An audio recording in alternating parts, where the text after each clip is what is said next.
Lesson 2.1.2, we're going to talk about periodicity. Periodic functions have periodicity, which means that the y values repeat at regular intervals. The period length is the horizontal distance, remember left to right, between the starting and ending points of this interval. What does all that mean? Well, let's take a look here at some examples. So this slide says, which of the following graphs are periodic? When we look at A, we have this graph. It looks like it's going up and down, all the way across there, right? So it is repeating itself over and over. And what we want to look at to determine if it's periodic is, let's just choose a point here. Let's choose a point where it's at the highest point there, and we can see the shape that it's making as it's going down and then it's coming back up. When it comes back up here, before it starts over here, right, this point is corresponding to the point that we have that we started with. And then it goes down and then it comes back up here again. And so each time it starts and stops here, okay, this corresponding point between them is at the same height, or has the same y value. So our y value here looks like it's at 4, right? And then when it starts over, the y value is at 4 again and again. So something that is periodic, right, those y values stay consistent there when it repeats itself. Okay, so this is periodic.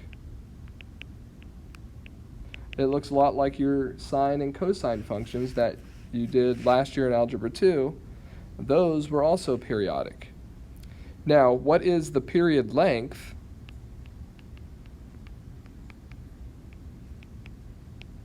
If we were trying to determine the period length here, we look at where it starts, right, and then it's going to go through one cycle before it starts to repeat itself. This horizontal distance here, we could call this P right now, but this is the period length. So if we were looking at how far it's gone, I know the coordinates are really small on this graph, so this would be like a -6 back here, and it goes all the way to 0 before it starts over. So our period length on this one is going to be 6. Our period length is 6.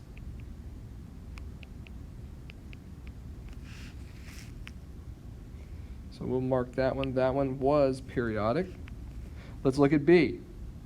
B again, we have a shape that is kind of repeating itself there, right? We kind of have these like backwards check marks as it's going down. But the thing we need to look at here are those corresponding points and whether or not they have the same y values each time. So this one starts way up here, and it's like even off our coordinate plane there. It looks like it's maybe about like 6.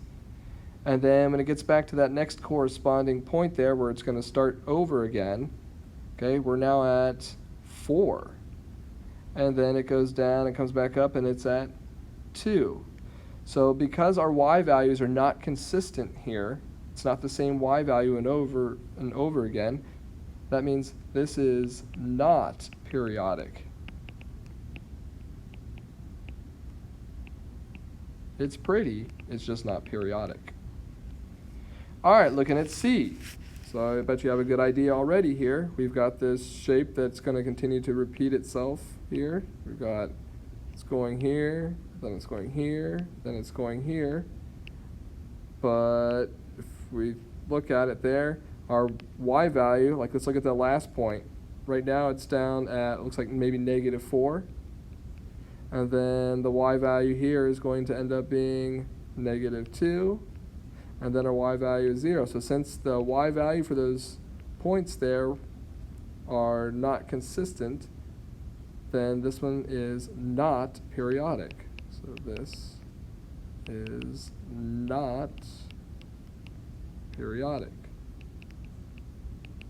And if you're getting good at it here, you can probably already recognize that the next one here, we've got the shape that's going, it's kind of doing a little zigzag, and then it's going straight. And then it's going to do a little zigzag here, and then it's going to go straight.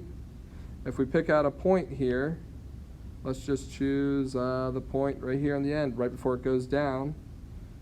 And then we find that point again before it repeats itself, starting in the next period, and so on here. These ones are going to have a consistent y value, so therefore this one is periodic. So this is periodic. Now if we were to look at what is the period length here, right, so we're starting, you could choose any one of the periods. Let's say we start here at 0, and we're going all the way out to here before it repeats itself. So that's what, 1, 2, 3, 4, 5. So the period length here is 5.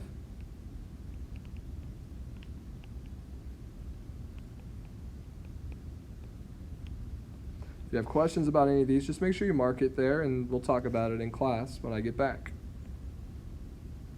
Oops, let me say, so we wanted to mark that one as a yes. All right. The next slide says, a complete period of the graph h of x is shown below. Finish the graph of h over the interval -10 to +10, given it is a periodic function. So we know that this is one period on this graph here. This is one period. So it goes from here to here, looks like 5 all the way to 1. And so our period length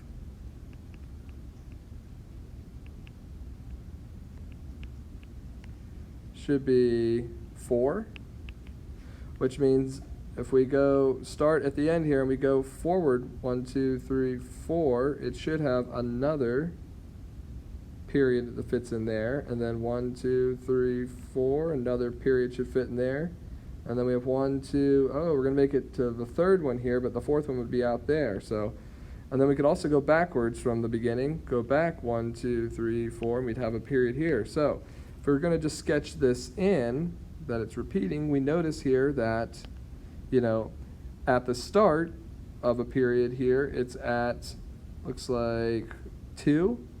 So then at the next period here, it's going to start at 2, and it's going to go, looks like down, about a quarter of the way, it's down to -1. And then about halfway, it's going to be up at the top, just like it is here, halfway through the period, and then down to the minimum value down there, which looks like -1 again, and then back to +2 here when it's going to start repeating itself. So we could take it there, we can draw in, it's a straight line, and then it does kind of the little curvy curve there, and comes back down, and then it's another kind of zigzag straight line. So go ahead there, you can pause the video and draw them all out there, and then fast forward to see if you get the same thing I get. I'll finish drawing mine out as well.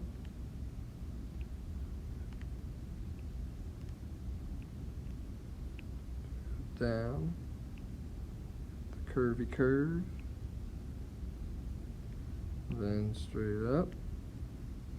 That's going to go down, go to the top, back to there, and we're only going to +10, so going down, curving up,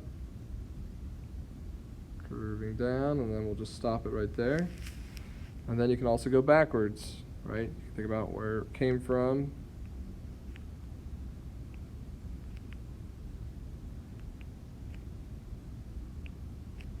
And you can draw those all in.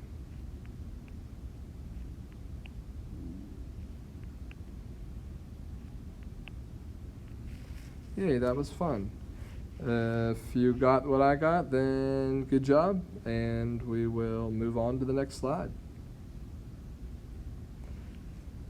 Because periodic functions repeat at regular intervals, we can shift the graphs horizontally to produce the original function. So what you see here in this function notation, okay, our original graph, if our original graph was f of x, right, we know that when we're adding or subtracting something inside of the parentheses here, that's a horizontal shift. So all our p here is our p is our period length. So as long as we know the period length, we can shift our graph enough to where it actually ends up being in the exact same spots. So to kind of help you see what I'm talking about here, you know that if I had, let's say f of, let's just do x minus p. If I subtract something in the parentheses here, it should shift it to the right. So if our period length here, if we didn't know what our period length was, we're just kind of looking at the graph as an example here. So if I take this here, this where we have our kind of our loop-de-loop going on down here. Whoops, let me undo that. So let me just kind of trace so I can move it around there. So I can, one more time. Let's copy it there. All right, now I should be able to take this and let's just paste it. Technology is great when it works. Come on, one more time. Copy. And click off. Let's do paste. All right, so now watch when we take our graph, right? So if I shift it to the right, a whole period length, that would be one period length there, right? It looks like the exact same graph. If I continue to move it a second period length, right, it would still end up right on top of itself there. Right, so how far did I actually move it there? We'll talk about that in a second, but watch, if we go backwards, it'll do the exact same thing. I could even go backwards this way, right? And that's when it looks like we're adding something inside the parentheses. We can move it back like that. So to talk about, how far are we moving it? Well, in this case here, let's identify the period length. If I started down here at that minimum value and I went until it starts to repeat itself, I'd end up here. That's a total of what? 1, 2, 3, 4, 5, 6, 7 units there. So this period length is 7 units. So if I was looking at trying to rewrite a function here, so they said above here they call that k of x. Okay, so if that function is k of x, they want us to write a new function, L of x. That's not an x, that's a w. Okay, they're saying, well, what would I have to do to k of x? Well, k of x, we're going to take it here, and we're going to say, if I wanted to move it to the, let's say to the right, I would have to subtract 7 units, and it would still be the exact same function. If I wanted to move it to the left, so this one was to the right 7 units, or instead of saying just 7 units, that's 1 period in length. If I wanted to move it to the left, right, I could say x plus 7, because that's like 1 period length.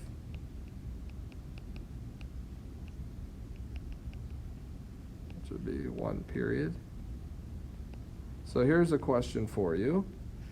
Let's say I wanted to move it 2 periods to the right. If I wanted to move it 2 periods to the right, what would I have to add in there? I'm going to go right. So I want to go right 2 periods. What would I have to add in there? So let's see. If I have L of x, and that would be k of x, and then, to go 2 full periods, I'd end up probably out here. So I'd have to take that first 7 units there, right? I'd add 7 to move it 1. So I'm going to have to add another 7, which then would tell me that I'm moving it 14 units. So because we're moving it to the right, we'd have to say that would be like saying x minus 14, right? So that would move it to the right 14 units, which is essentially just 2 periods. If you don't understand that, just mark it there and make sure you ask me when I get back. All right, the next one here, we've got a periodic function above, and it's named y is equal to f of x. So what we're going to do here is just answer some questions about it. Now you notice we see the arrows on the ends. This just means it's going to continue to go through the periods. It's going to cycle through its periods over and over again. So it's probably going to go on forever in both directions. So our domain is going to end up being all real numbers, which we know is negative infinity to positive infinity. Our range, if we think about that shadow that it's casting here on the y-axis, right? The lowest points are at 2, and the highest points seem to be at 4. So our range is going to go from positive 2 to positive 4. Our y-intercept, right there, that would be what? The point 0, 2. And then they want to know what our period length is. So let's just find 2 of the corresponding points. So we'll just use that y-intercept there where it's at the bottom. And then it goes all the way to the bottom here. So if we count over, that'd be what? 1, 2, 3, 4, 5. Our period length is 5 units there, or 5. And now they ask us, is f of 2 equal to f of 17? So when we put 2 into the function, do we get the same thing out at 17? Well, let's look and see what is our output when we're at 2. So right here is where our input would be 2. So it looks like our value here would be about, looks like maybe it's about 3.5. So when we go over to 17, right, we go all the way over here to 17, it looks like our graph is also going to be at 3.5. So then we know then that that would be equal there, right, because we have the same output. But something to look at here is this. So if we started at 2, right, our starting value is at 2, and we look to add 1 period in length, right? Our period length we just said was 5 units. So if I add 5 to it there, we're now at the same thing as like f of 7. And notice at 7, right? At 7, we'd be in the same spot, right? We'd still be at that about 3.5. Well, we're not to where we need to be. So if we added 5 again, now we'd be at 12. And then if we add 5 again, if we get to 17, by adding just period lengths, right, the full period length there, then that means those will be equal to each other. If I didn't end up at 17 after adding full period lengths to it there, then they wouldn't be equal to. So yes, that is a true statement there.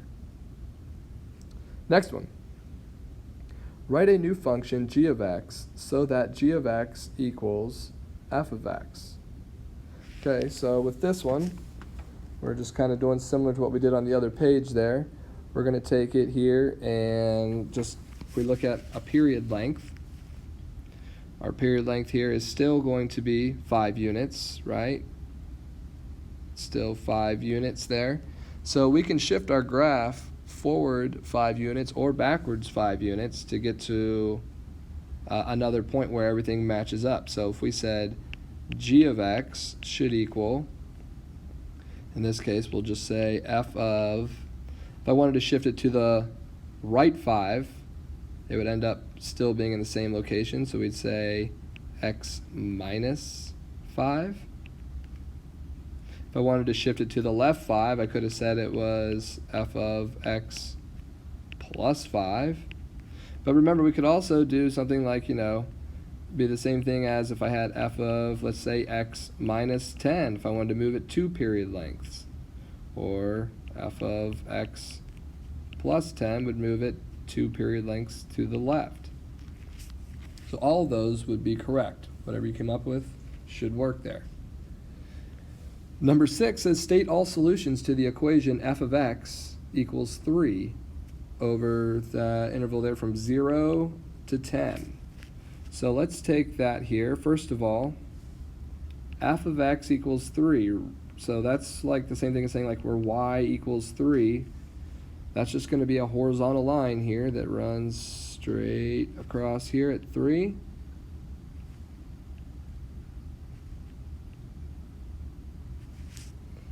Okay, so if we're talking about what are the answers from 0 to 10, okay, we're going to be looking at just this region from 0 all the way to positive 10, which should be, I think, right here. That would be this point, this point, this point, and that point. So our answer's there. So when we are looking for it there, that x value here looks like it's about 1/2. This x value looks like it is at 3. So x could equal 1/2. It could equal 3. What else do we have there? This one looks like we're at 5.5. Right, this one would be about 5.5 right here. And then we have another one over here. It looks like it's at 8. So 8 would also work. That would be an x value that we could put in to get 3 as an output. And the thing you need to make sure you're realizing here, right, is what do we add to 1/2 to get to 5.5? We're adding 5, which is like 1 period length. And the same thing, right? We're just adding 1 period length to 3, which is like plus 5 to get to the next one there. So you could kind of predict what the next ones would be after that. You know, if we add 5 to 8, we'd be at 13. If we look at 13 on here, we'd be in the same location. All right, number 7 says find f of 51. Okay, this one's not on the graph. So this one may take, a little work to figure out. So what we want to look at here, first of all, to figure this out, is we want to figure out how many period lengths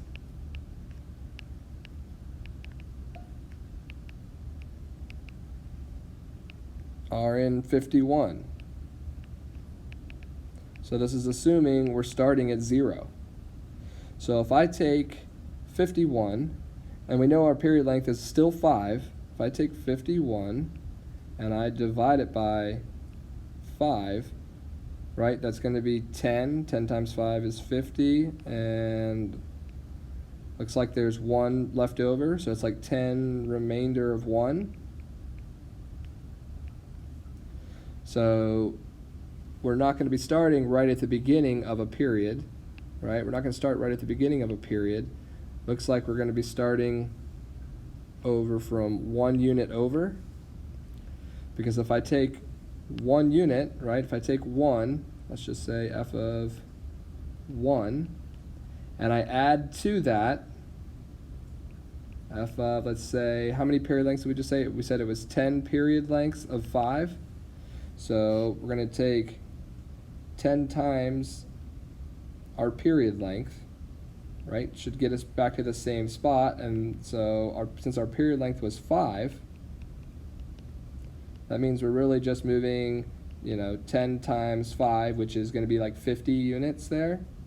So when we do f of 1 plus f of 50, that's really going to be like our f of 51. So what does that mean for us there? Well, we're going to be starting 1 unit over, because we didn't go from 0 to 50, we went from 1 to 51. So if we started over 1 unit here, right? If we started over 1 unit from 0, so this is 1. Sorry, I got a lot going on this graph up here, but we're up here at 1, right? Our output here would be at 4.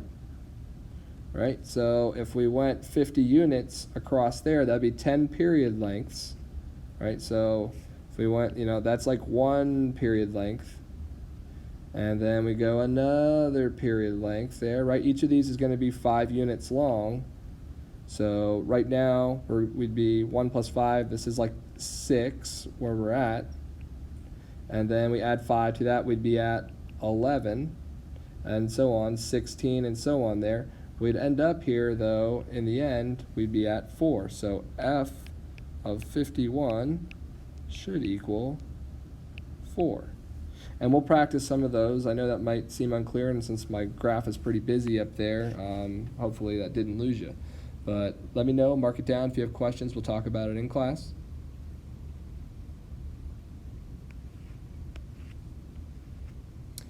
And now we're on to the last slide. So this one's just some work on solving equations for y.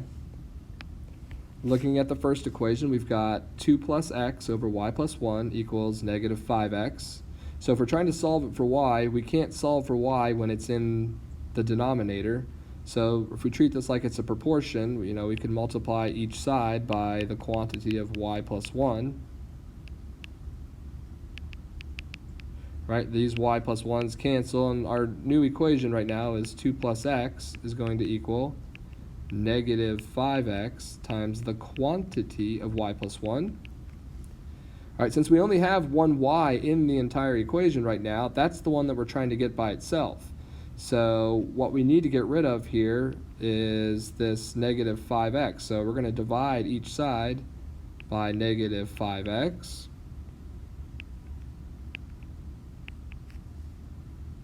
And now we're looking at, we have 2 plus x over negative 5x is going to equal y plus 1.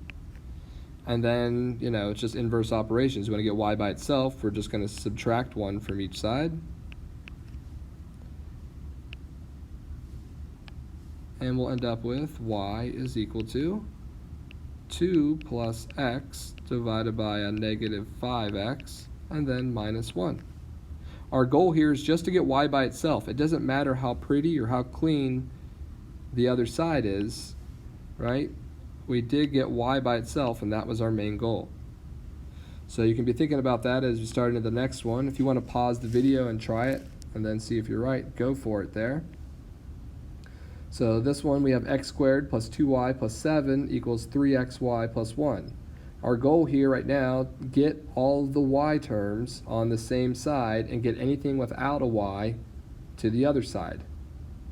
So two ways we could look at it. You could either move this 2y to that side, or you could move the 3xy to this side. It's up to you which way you want to go. For me, I'm going to just go ahead here, and I think it's going to be less movement if I just go ahead and subtract 2y from each side. So right now I've got x squared plus 7 is equal to 3xy minus 2y, and I still have that plus 1, I just didn't write it in the same order. But I got to get rid of that 1 because, excuse me, we have to get rid of this 1 because it doesn't have a y in it here. So let's just subtract 1 from each side. And now we have x squared plus 6 is going to equal 3xy minus 2y.